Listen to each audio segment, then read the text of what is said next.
For nearly 80 years, the US and Europe have had each other's backs, a partnership that started after World War II. But ever since Trump returned to the White House, that alliance is looking shakier than ever.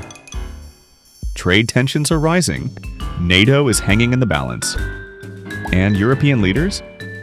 They're scrambling to figure out what this means for their future. Could we be witnessing the biggest shift in transatlantic relations in decades? Will Europe break away from US influence? And what does all of this mean for global power? Let's get into it. Trump's America First policy. Trump is doubling down on his America First agenda, and Europe is feeling the heat.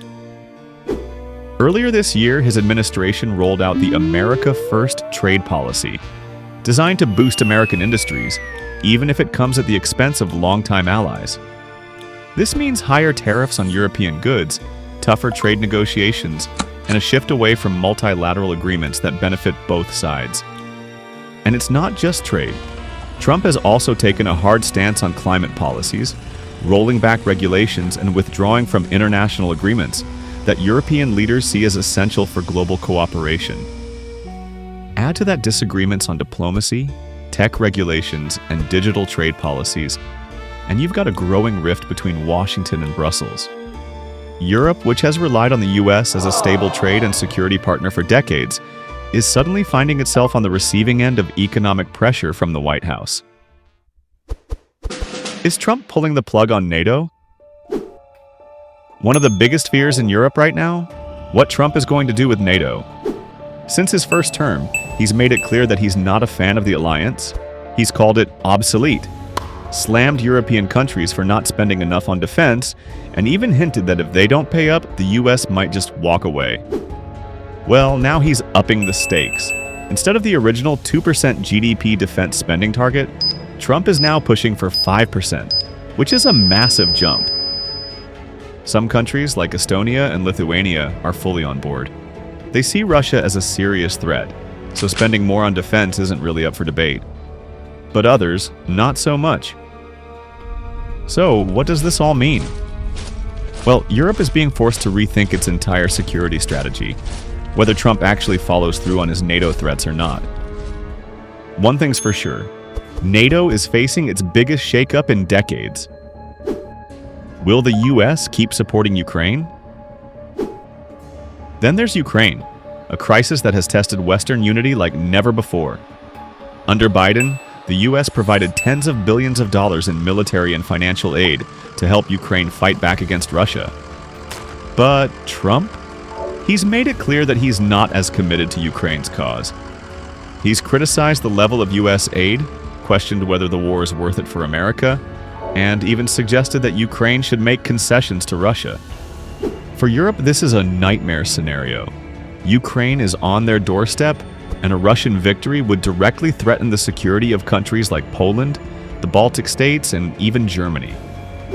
European leaders are now scrambling to prepare for a future where the US reduces or even cuts off its support.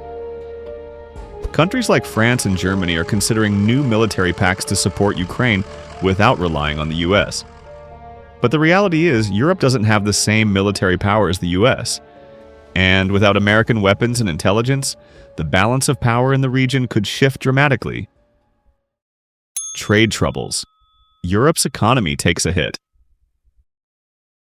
Trump's protectionist policies aren't just about tariffs. They're about reshaping the global economy to benefit American industries. And that's a big problem for Europe.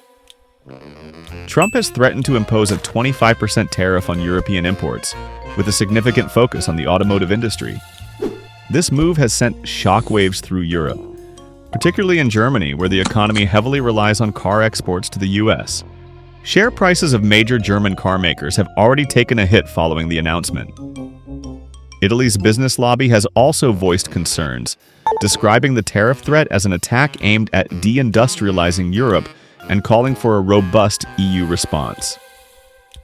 So, what's next for Europe? At this point, Europe is facing one of its biggest geopolitical shakeups in decades.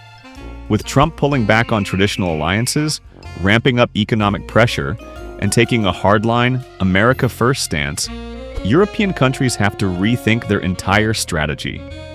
Will they boost their military and try to become more independent from the US? Will they strengthen ties with China and other global powers to reduce reliance on Washington? Or will they find a way to rebuild the transatlantic relationship, despite Trump's unpredictable leadership? One thing is certain, the next few years will determine whether the US and Europe remain close allies, or if we're witnessing the start of a permanent divide. Don't forget to like and subscribe. And let me know in the comments what topic I should cover next.